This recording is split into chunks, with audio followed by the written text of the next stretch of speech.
Up next on the One Up Gaming Podcast, just 10 minutes of nothing. Will it be the team talking about nothing or a guest interview? Stick around and find out now. It's 10 minutes of nothing. Yeah, 10 minutes of nothing. Right then, so we're here with the One Up Gaming Podcast, and we're joined by the magnificent Jon Hare. Magnificent. Hello. Yeah. I mean, I don't know if you've actually seen this live or not, but my wall behind me, I've got your games signed and then the little Sensible Soccer sort of thing behind me. Cool, I like that. I've got something my daughter made for me. Watch. One of my daughters made me this. It's a Sensible Soccer cushion. You go on the chair. There. Go with your thing on your wall. And, seeing as you're there, this, my daughter also made for me. This is a little WizKid doll. You see that? Yeah. One of my kids made me that. Happy Father's Day from a few years ago. That's what you get with daughters, you see? You get stuff. Two of them made it together. That's alright. Yeah, it's good. Yeah. So, I guess people know you best from your Sensible Software sort of days. Yep. And now, I mean, last year you came back with what you'd sort of say was like a trial to see what free-to-play was like. Oh, with Word Explorer? Yeah. And I think you've actually said yourself it wasn't exactly all you hoped. Well, the game actually, to me, Word Explorer comes in two halves. The game reviewed incredibly well by the users, so people obviously like the game. It's got very high, it's got about 4.6 stars on average from like thousands of users. And it charted okay for about a week. But doing free-to-play is extremely hard, and self-publishing and doing it's not something which I've managed to succeed at. So whereas with Speedball we had quite a lot of success, self-publishing under premium, for Word Explorer was a problem with free-to-play. So if I can look at doing free-to-play again, I'll look at doing it with an experienced other publisher that knows what they're doing on mobile, if I ever come to that point. So. Right, so I mean I do understand especially with mobile, you get like every week when they update, you get like the newest sort of like say 8 games, and I guess they get like the initial download hit, and then after that week, unless you know what you're looking for, you can't find that game again. The problem is, I mean, Word Explorer was actually number 1 in about 38 different countries. The number 1 Word game in 38 different countries. I might add, in America, it never got featured, but in a lot of other countries it did. And it did rather well at the start. The problem is sustaining that position. You need to keep on feeding it, keep on putting money in and stuff. Having said that, I mean, even some of the guys I'm working with in Finland now on the Social Soccer, a couple of them have done mobile in recent years, and some of them had outrageously amazing success. Well, not just one title, but 3 titles in a row. So I think that some people have made mobile really work. Although I think that was more premium they made it work than free-to-play. I think free-to-play has definitely changed the game. Yeah. Yeah, because I used to have an Android phone, and my last upgrade I went to an iPhone. And I must say I was actually shocked when I moved across to the iPhone that all the games I was playing on the Android were basically free. But on the iPhone they were all like 69p. And although they were 69p, in my mindset it was like, this was free just a few minutes, on the other phone. And in my head it was like, I don't really want to pay money for this game when I've already played it for free. Unfortunately, free price points have wrecked games on mobile as a viable form of work. People don't make things for free. I mean, if you're going to go free to play, you've got to really go big and make it work, and then it can work. And there's some great free to play games, but free games were invented by mobile phone companies to sell phones, not to sell games. The free price point, which I think was first on the App Store, if I'm not mistaken, for the idea of free games. I can't remember on any format us giving away free games before then, maybe some small browser games. But the problem is the fashion has gone. Everyone's had to go free, no matter who they are, no matter what they are. It's I don't see. I can't get free sandwiches in the street. I can't buy free cars. I can't get free houses. I can't get free clothes. You know, that's my view on it. But it's my business to sell games. So yeah, it is quite weird how, especially even what you would call a cheap little game, it's someone's life that they've made at least 6 months constantly on that game that they're giving away for free. Well, it's strange because I'm very much in two minds about this. It changes all the time. But Word Explorer, as an example, we worked on that for 3 or 4 years actually, and we designed it as a premium game. But by the time we finished it, because it took so long to make, because we had some problems with programming, which is the reason it was slow. By the time it got out in the market, the fashion went to free to play, so we had to change it. You know, so you've put all that time in, and quite a lot of cost. The cost would just be people's time. It's not exactly a direct cost, but if I look at the time I've put in, if I work as a consultant for companies, I'll charge for that time, and it would be an awful lot of money that I'm putting into my game for free, if you like, that is effectively in a business way, you could say it's wasting my time because I'm not earning from it unless I get it back from the game. And a lot of people have discovered with games released in the last 2 years, particularly in the last 2 years, we've not made our money back. If you go back further, like if I look at Speedball and stuff, it was very good. Also, I mean, I'm always talking to all the different companies, and there's some companies out there that have really got free-to-play sorted properly. And those guys still understand the market, and it's still worth talking to when you're thinking about making mobile games. But entering free-to-play on your own with no backup of a big company is a massive risk now. And entering premium is also a risk. As you said, why would you pay for a game when you got it for free? Yeah. My question is, why were you allowed to get it for free in the first place? To create even that question in your head. But let's say if there was there's I don't know, a shop that sells like pasties and sandwiches like Greggs.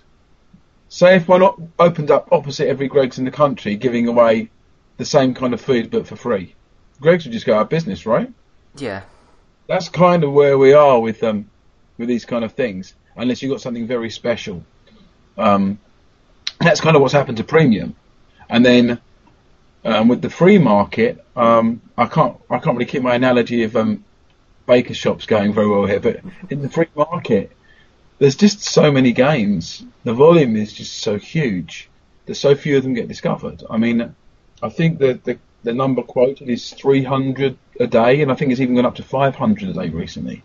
It's just too many. You know, it's beyond control. Yeah. And that's why.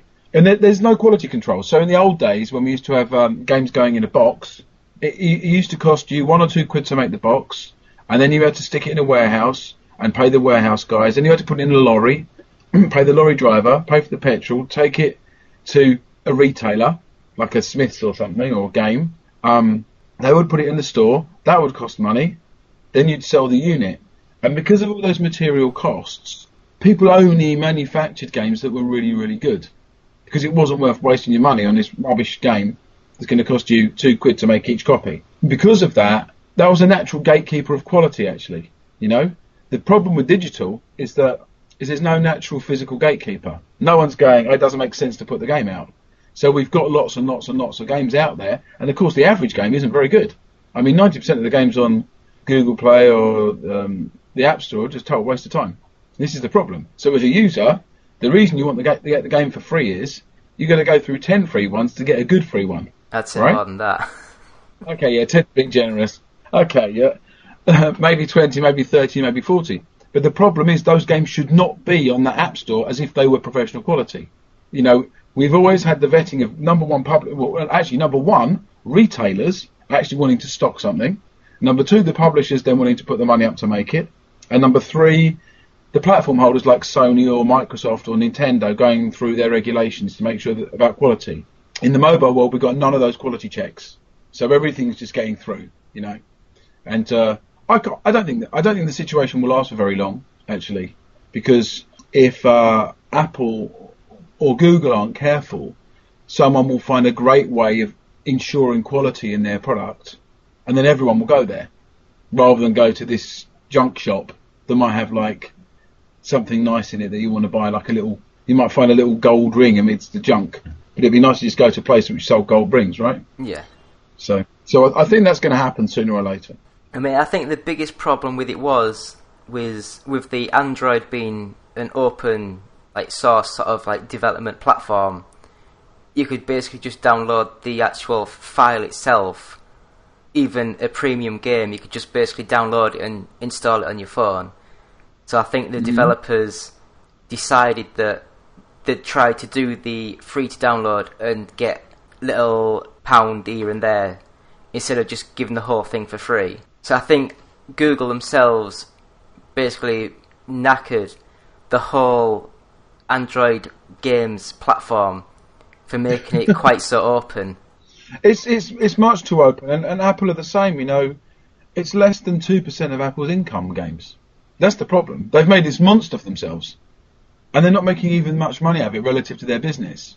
But from my understanding, it's not so easy for Apple to change it now. Like, to change the way the App Store works, which is what's needed here, would they'd have to just deconstruct the system and start again. And they rely on it too much for the flow of what happens on the phone. It's too much of a risk for them. I think they've made a bit of a Frankenstein's monster they can't control. I don't know from the Google and the Android side quite so much, but I think on the Apple side, it's just gone out of control. They never even intended games to be a big feature. If you think about it, iTunes is there for music, right? Yeah, because I remember it must be like just before Steve Jobs died. I think it's like 4 or 5 years ago. They actually said games, they don't care. They can come on the platform if they want, but we don't care. And that's honest, because I can tell you something. Going back to when we set up Tale Studios in 2004, myself and Mike and John from the Bitmaps, what we noticed was none of the mobile companies cared. And it was the same problem. We were such a small proportion of their income, 1 to 3% of the income of the mobile company, that we were totally expendable. They had no respect for us as great game makers. At all. Zero. We're just people who make content that goes on their phone along with thousands of other people, and they didn't differentiate. So it's a bit like a bookshop that doesn't care about the quality of the books at all, just puts in bits of paper in the shop bound together in cardboard and expects to sell them. Absolutely frightening from the mobile companies. It was the worst. Those early like Nokia phones and that. They were terrible, and you couldn't sell original product. You could only sell licensed products in those days as well. So it doesn't surprise me that the similar things continued on with these phones. And I think that some companies like Samsung are trying to make a move to have just 3,000 games on their phone, which is a great move. The problem is, if you look at them, the quality isn't that great at the moment. Their issue is to get the quality up. As a handset manufacturer, they may have a chance of having a great store that's got great games on it, but they've got to up the quality. And I think also the public's got to shift its mentality. Like, if you go to Google Play, I don't know how many apps are in it, it's got to be well over 1 million, I'd have thought, now. So, be up there, yeah. If you can go to, the App Store is certainly over 1 million on the iPhone. So, if you could go to a store with 1, 2, 3,000 apps on it and guarantee their quality, would that be a better marketplace than a place that's got like 100 or 1,000 times as much, but not as good quality? So the question is, what does the user want? Is there perception in someone who's done the selection process for you to only get good stuff? Is that a value to the user? Is actually the big question here. Does the user want that? And would it be prepared to pay 69p a game on the knowledge that someone's already pre-selected it and it should be good quality? That's a question. I know that when I used to have the PlayStation Portable, there was the Football Manager game that came out on it, and it was like £30, and people bought it, and it was very watered down to what the PC version was, but people paid it, and it was a really good little game. And that exact same game came out on the iPhone for $6.99, and there was outrage saying, how can you charge $6.99? But for me, it was like, it's the same game as a 30 quid game, so I'm getting a bargain here. But everyone else, it's like $6.99 is too much. I think the public's perception of the value of games is weird. I'm noticing it with this Social Soccer launch right now. the actual price we've quoted is much, much lower than it's going to cost. And people think it's high. I think there's a real problem in people understanding the cost of making games and value. And it's based on what they can get. Someone's joining us. Yeah. Okay. I think that people's idea of how much they should pay for a game has been coloured by the way in which they get the games. Because if you're right, I mean, if you can get loads of games for £4, then you could say, why should I pay £7 for this game?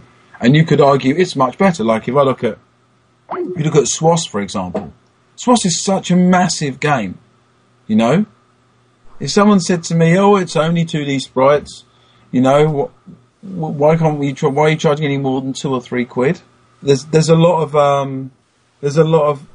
I was going to use the word ignorance, but it's not. Ignorance implies people should know. There's a lot of just people not understanding what goes on below the surface when making games. You know? Yeah. Like if you're going to make a game and add online multiplayer, the cost of making the online multiplayer bit work at all across lots of formats. Every format is going to have its own cost. Then making it fast enough. Then making the servers run. Then manning those servers. There's a huge cost on their own, even without a game. Just the infrastructure stuff, and you know, going through all the regulations required on platform holders to run that kind of thing as well. And I think that there's really a lot of just people not being aware of what goes on behind the scenes in what we do, you know. And they were just looking at something like, well, I could get this game for free or for £1, so why can't I get the other games? So, from our perspective as games makers, as professional games makers, the waters have been massively muddied in the last few years. And my perspective is this: when I started making games, I used to buy games from the Spectrum from Boots on little cassette, tape cassettes, and they were like £1 or £2, and that was in 1985. So why can't someone pay £1 or £2 for a game now? I know it's a very basic perception, but that's my perception. I don't see why people should complain about games that cost £1 or £2, unless they're utter rubbish, of course, unless they're a total waste of time. But you know, free games can work, and then people complain with free games, oh, they're too exploitative, they're taking money from me. Well, if you don't want free games to take money from you, then pay £5 up front and stop complaining. You can't have it both ways, you know? So I think understanding that for some of us it's actually our job, and it's the way we make a living would really, really help the whole situation. Yeah, I mean, just you saying that now, it reminds me, I remember when, oh God, how old would it have been? 9, going to my local, because I used to live in a small, tiny little town, and there was one shop that sold games, and they had like a little locked cabinet with like little cassette tapes in. Uh-huh. And you used to have to ask them to open the cabinet up to actually get the cassettes to see the covers. Oh, I remember this. Yeah. And there was like 2 sort of like shelves, one that was $7.99 and one that was, I think it was like $1.99. But my mum would only let me get the $1.99 games because she said the other ones were too expensive. That's going back, oh God, 20-something years now. Yeah, it's amazing how much digital distribution has changed everything. It's not just in games. It's in for journalists particularly. It's difficult for people who write books, for people who make music, film. It's all the same. It's all being kind of devalued because everyone can make a game, everyone can make a film, everyone can write something or make some music, and everyone can stick it on the internet. And the bigger question is, does it make you a game maker because you can technically create a build and upload it to Apple? Does that make you call yourself a game developer or a game designer in the same way because you can sing off key along with your brother tapping some saucepans? Does that make you a musician just because you can upload it onto Spotify or something? I don't know. You know what I mean? Yeah. So that's the bigger question that we've got to ask ourselves is we've kind of allowed ourselves to confuse the ability to physically make something with actually being good at it and actually being in a higher bracket of being professional or, if not professional, or good in some way, you know. Like we can all cook a bit, but some people you don't really want to eat their food very much, you know. It's like that. It doesn't mean you can open a restaurant up. It's just really simple. So I think that we're going through a bit of a hiccup to do with the digital age right now, which we'll overcome in about 5 to 10 years. Yeah. It's just a bit of a blip at the moment. Because, like, the scary thing is, I mean, I could literally pay 80 quid and I could make a really basic, rubbish game and shove it out on a phone. You know, absolutely. But a lot of people, they'll just sort of, they want to release that and then they can say, oh, I'm a games developer. That's it. It's like the 15 minutes of fame idea gone crazy at the moment. I mean, it's perpetuated by things like X Factor, to be honest. I mean, I've been calling this era, we're just coming out of it, to be honest, because at game shows and stuff, there's a lot less of these kind of developers around at the conventions and that, but I call it X Factor gaming. It's like everyone can do this, but, you know, it's very unfortunate the platforms don't want to differentiate between professionally made product and just amateur hour, you know. You don't have an art gallery full of kindergarten scribbles done by 5-year-olds and the Mona Lisa stuck in the middle somewhere underneath a pile of rubbish.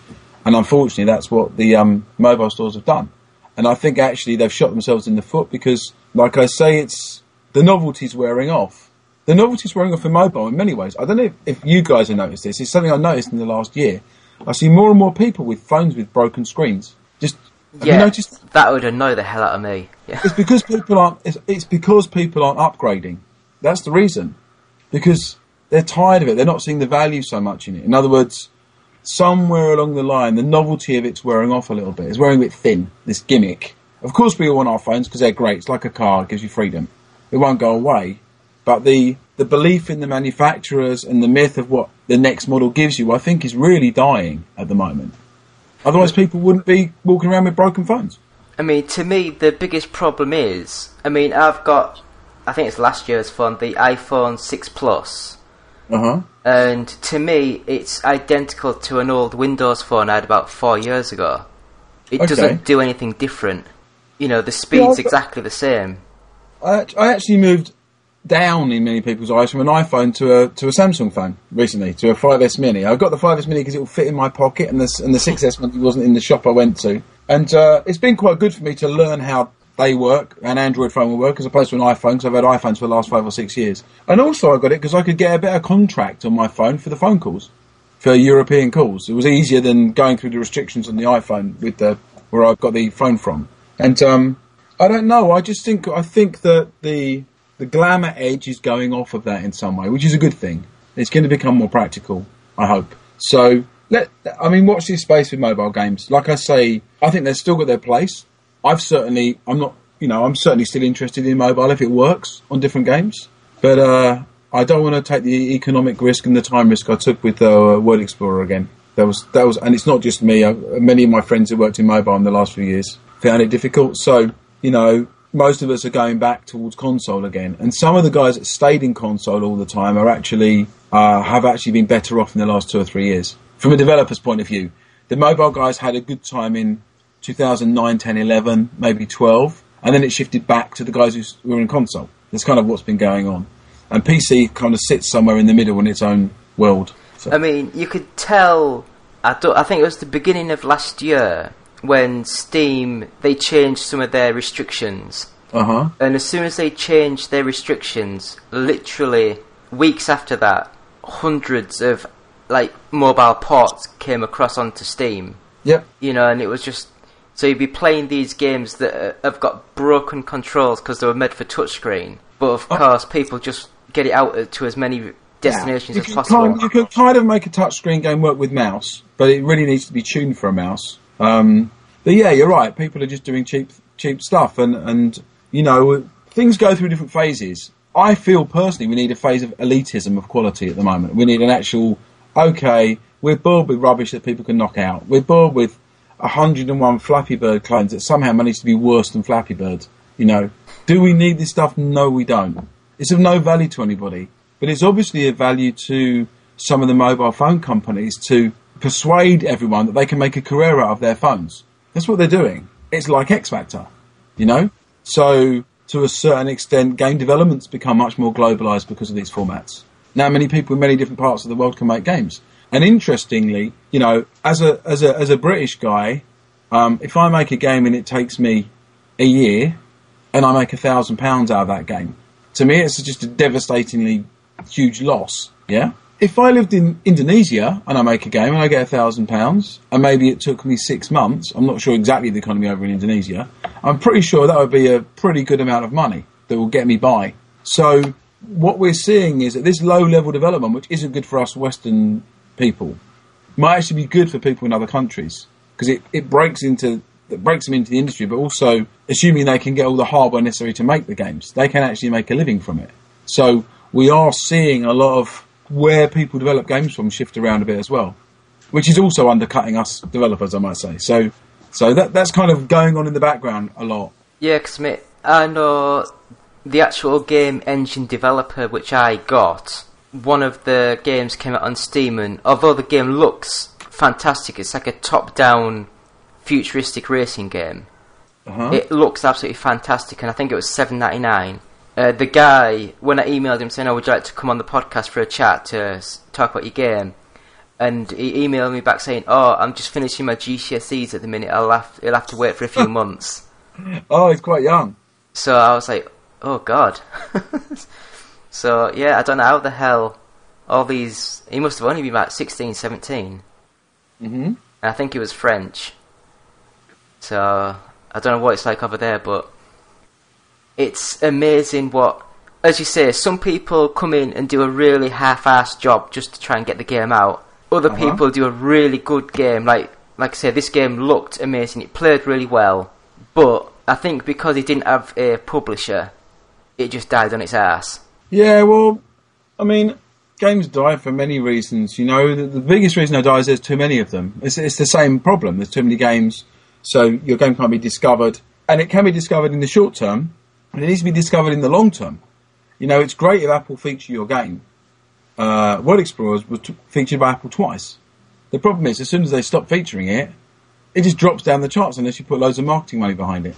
Or you find some other ways of making the game stick. There are some magic tricks that I don't know yet in the world of mobile games, to be frank. And I think there are some other ways of making things work, but most people, like this game you're saying, they just don't get discovered, or it will go up for a little while and then drop like a stone. And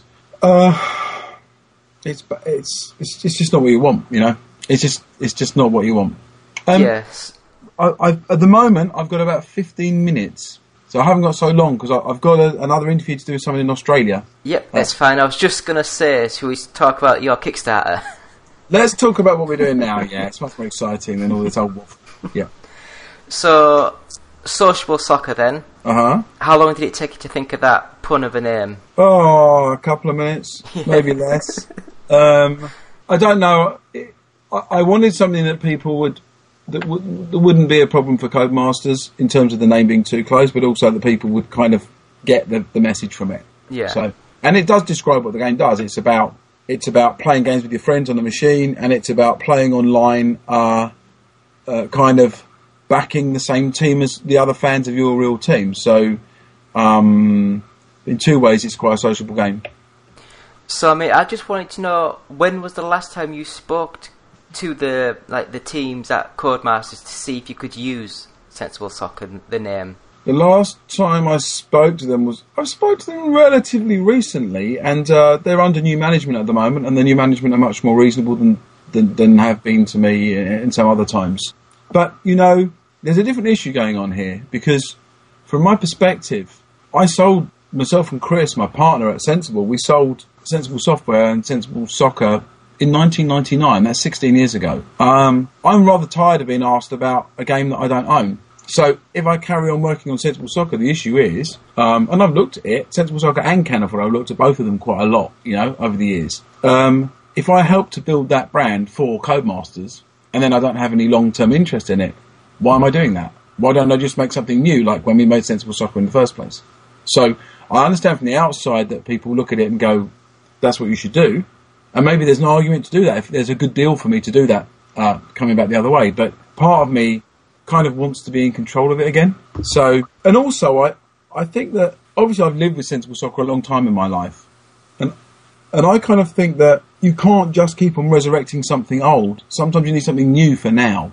And using the same name, although it can work in the short term, in the long term, it's just a remake.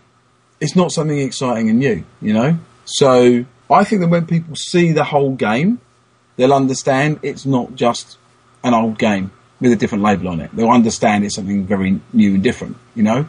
Not in a way that pulls it away from what was good about previous games I've made, but the whole online side to it, the whole... do you want me to explain how the game works so you understand how it works? You can do. I know perfectly well because I'm quite in tune with it all, but if you want to talk about it in detail and... explain it to people, right? Yeah. We've got a few minutes. So basically, in terms of gameplay, in terms of the actual action part, if anyone, I'd recommend them to go to our Kickstarter page.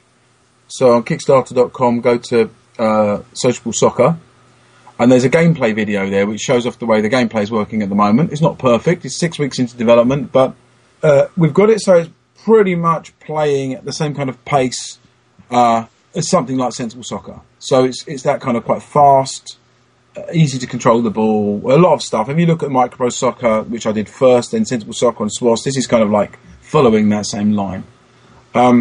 We've got a number of camera angles, but we're, of course, defaulting to the overhead Sensible Soccer kind of camera angles. So you get the feeling that in terms of gameplay, the pace of it and the angle, and actually the controls, if you want, can be on one button and can be very similar to how Sensible Soccer was. You can also play it with 2 buttons, which is like Sensible Soccer on Mega Drive or like some other games.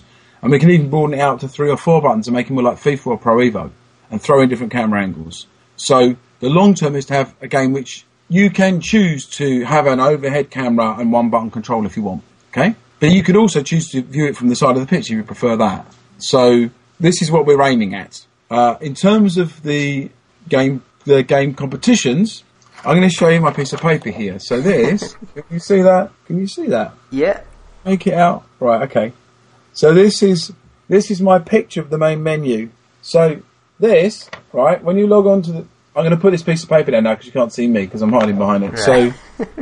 So basically, in terms of the game modes, you've got single player and local multiplayer, which is sometimes called hot seat, which is basically how people used to play Sensi Soccer with loads of mates rounds on one machine. Yeah? Yeah, so, like when it stays on.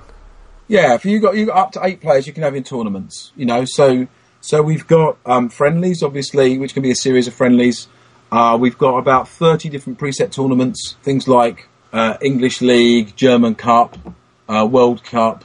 I think England we've got 4 leagues, Germany, Spain and Italy I think we got 2. Then we got French, Dutch and Scottish. I think they're the countries. And then something like a Champions League, like a UEFA Cup, and then World Cup. And then we got the national teams. So we've got about 400 club sides and about 200 national sides. And so you've got all the European championships, the international one, the Asian one, the African one, the World Cup, obviously.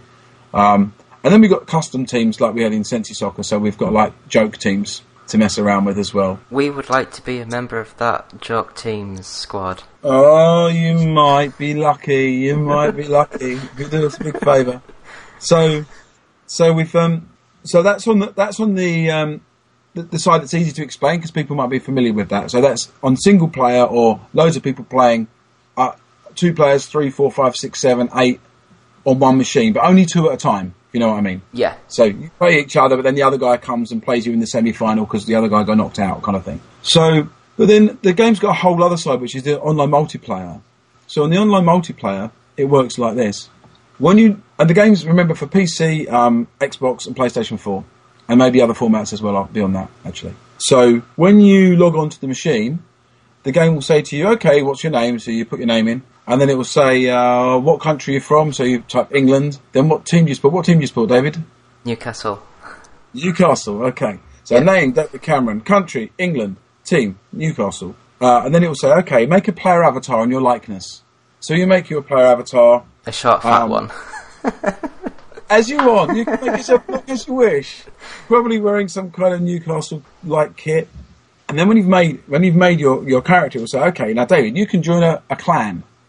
So there will be a bunch of clans on the thing, things like death metal fans or surfboarders or biology students or London cabbies or something, you know. And you pick one of these clans to join. So your player avatar joins the clan, and in the clan there's loads of other people's player avatars. You know, all the other biology students would be in there with you, you know, from all over the world. in their own clan, trying to beat the grave diggers or whoever the other guys are. So, but also, so you can play with your clan. So basically, with a clan, what we do is we separate all the clans. So we'll have a number of clans, and clans can be added. We'll have a number of clans, and we'll divide them into leagues of around about 50 teams. So like a top division, a second division, a third division of the clans, okay? Yep. And then when you're online, you can quickly click. It will look for other guys in your league and say, do you want to play this match against them now? So basically, if you're playing for biology students and Zach's playing for grave diggers, right? It will just say, and you're both in the same division, it will just say, do you want to play for biology students against grave diggers? You can say yes, and you and him can have a game.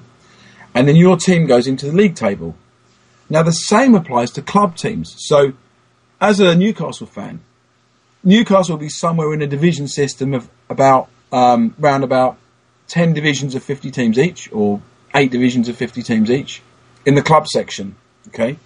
And the other clubs might be things like you might be playing against Barnsley, or you might be playing against Man United, or you might be playing against Real Madrid, or whoever it might be, Saint Etienne, someone, okay? So you're then playing to represent your club, Newcastle, to try and get your club up the league. And every other Newcastle fan's going to be doing the same as you. So the squad will be like messed up names of recognisable names of people, but not accurate, if you know what I mean. And we're going to do it very much like some other games have done. You can edit the player names, you can save files, you can load files in this kind of way. But you're playing with your Newcastle squad, and if you win, then that result will help them go up the league. So the way we calculate the leagues, the positioning within your division is based on the average points per game won. So the score will always be between 0 and 3, 3 being the highest, being perfect. It means everyone matches 1. And the advantage of that system is, obviously, you've got many more Man United fans than you've got fans of Doncaster, okay? Yeah, it's a fairer system because it's an average of the games played. Precisely. So that means that a club of any size can be equal in terms of competing. Yes. So, and every week, if we haven't done the numbers here, but I'm assuming 50 is about the right number in a division. Every week, the top 10 would get promoted to the division up, and the bottom 10 would be relegated. And every week, we then calculate the divisions again and start from scratch. So you can permanently just play for your club to push your club up the league, which I think is going to be a massive push for football fans. Certainly for me, it would be as a Norwich fan. I've been mainly playing for Norwich. We've also got the same thing on national sides. So probably slightly more occasionally, we'll probably limit the international games. But you can play for England in an international league setup similar, but with the international teams. But one of the really cool things about the system is, because you've got your player avatar, if you start to play really well for Newcastle, your player avatar is going to get called up to join the Newcastle squad. So he'll be now sitting alongside the real players, and you can put him into the squad, stick him in on the pitch, get him hopefully scoring a few goals. If your performance as a Newcastle team goes down, he'll be dropped, unfortunately. But assuming you keep him up, you've got a meta game in the game of trying to get your player avatar's appearances up. Now, if he does very well for Newcastle, he'll get called up for England. Then you have your player avatar playing for England. And again, he can get dropped if he doesn't play very well or if his club performances go down. So the game's got so many levels of playing. You know, you've got your club you're trying to keep in the league. You've got your country. You've got your clan. You've got your player avatar. That's 4 things. Plus you've got, on single player, you've got 30 trophies to win in preset competitions and all that kind of stuff. And then you've got the whole hot seat, local multiplayer, play with your friends, the DIY leagues and cups where you can make your own tournaments up and all this kind of stuff. The only thing that will be missing from this particular version of the game will be a career mode and a transfer market. And the reason is, when we did SWAS, it took 3 years to make that. And we want to get a game out within a year. It's not possible to do that right now. You also had all the engine and all the bits and bobs already, and you just add in... Yeah, absolutely. I mean, this is just to get the game playing well on 3 formats, plus getting the online working is quite a lot of work to do in a year. I mean, we may be able to cover some other formats as well. We'll see how that goes. So, but yeah, that's kind of what we're doing. So it's quite exciting proposition from my perspective. It's great to be doing, and the team is amazing that I'm working with. You know, these guys have worked on some amazing games. They really are a good team, and hopefully, have you seen the gameplay video we posted? Yes, I have. Yes. It does look good. We're already getting a good game. It's unfortunately for us with our Kickstarter, we did have a couple of problems. We launched it on Thursday. Yeah. And on Friday, in Paris, everything went crazy, which had quite a bad effect for me because on Saturday I was actually on a train down to Sky News to do an interview about sociable soccer, and it got cancelled because the whole news got cancelled that day for the attacks. Yeah, it's understandable, but yeah. Pretty bad luck, but yeah, I mean, you can't complain about it because we're only making a game. But it did affect our campaign because with Kickstarters, the first 3 days is really vital. We had another problem, which was the two main artists in the game both went in hospital for a week, the week we did the Kickstarter launch. So many people have been asking on the Kickstarter, why is it only placeholder art? Why can't we see more? That's the reason. The two main artists that week were hospitalised. So we were coping with what we had using programming and design power. And now you can see from the demo we've got in-game that it's looking great. We'd have been able to do that a little bit earlier with a bit more manpower. So, but we've still got 20 odd days to run on it, so we'll see where it goes. Yeah, so, I mean, I just wanted to ask. I mean, you don't have to answer, because it's... But basically, I just want to know, because you're asking for £30,000... No, sorry, £300,000. Jesus. A lot of people who are doing Kickstarter campaigns, if they don't hit the target, the game still eventually comes out anyway. I'm just wondering if this... Because I think the last time I checked, you were on just over 30 grand. Yeah, it's correct, yeah. And I'm just wondering, if you don't quite hit the target, will this game will it come out at the end of next year like it's scheduled? Okay, so the reality is this. We are probably not likely to hit the target because Kickstarters require a good start, and we had many unfortunate circumstances stopping that from happening. One of them being not having a great video from the start, I've got to say, which is to a certain extent our fault. So I don't think it's likely we're going to hit the target for the Kickstarter. It would be great if there's a big push. If there's a massive push this week, it's very possible, but it needs to be now. This is why we put the video out. Yeah. Okay. But yeah, we've got Plan B and we've got Plan C. So there's many ways to get this game out. As I said, the money we're asking for is nowhere near enough what we need. Yeah. I have to say, it is literally a Kickstarter. If you look at many other bigger games on consoles that have gone through Kickstarter, you'll discover that the Kickstarter money was only a fraction of what they needed to get it to launch, which is kind of where we sit on this game. So it just means we don't get that little Kickstarter, that little help. But we just go self-publishing or a publisher route. It's normal business for me. So, you know, the advantage of Kickstarter is... Hang on a second.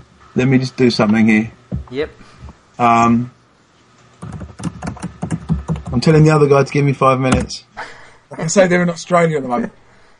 The advantage of the Kickstarter campaign for Sociable Soccer is that people will be able to put their own teams into the game, put their own faces into the game, put themselves in the credits, have some involvement in it. I mean, if people are into that, then that's the big advantage of the Kickstarter. If people aren't into that, and they don't particularly want early access or any of the benefits, then if they just want to wait for the game, I think it's likely, in some shape or form, unless something goes terribly wrong, that the game will come out.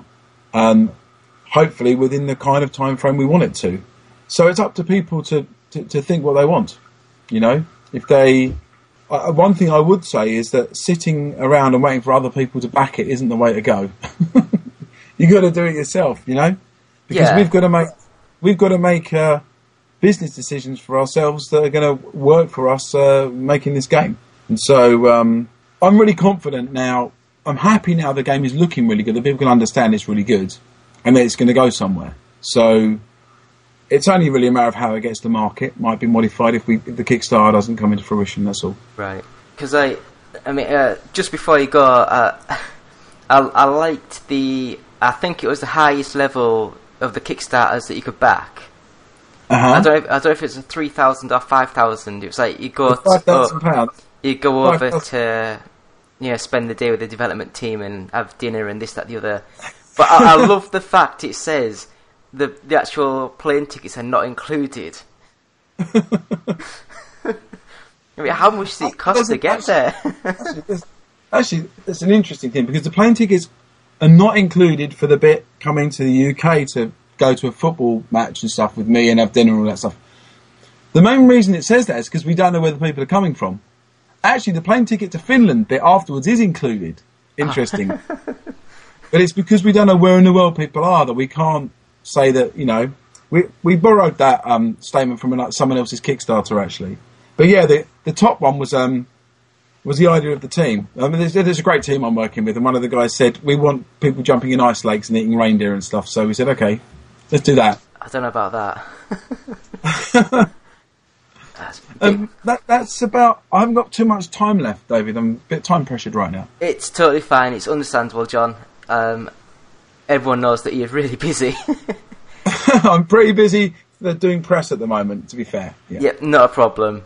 So, thank you, John. Everyone go back his game, which is Sociable Soccer on Kickstarter. Go to Kickstarter.com and back it. I've backed it, which is at the lowest level I could do to get the game. When I get paid, I'm going to get the £60 option to get a t-shirt.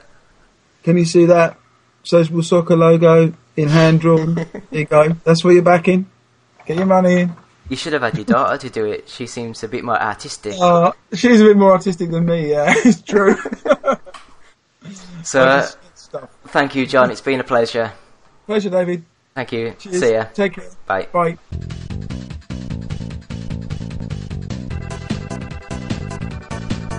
You're a gold starring superstar hero. You let your head down and play with the band. You're a gold starring superstar hero. And every goal, there's all the best in the land.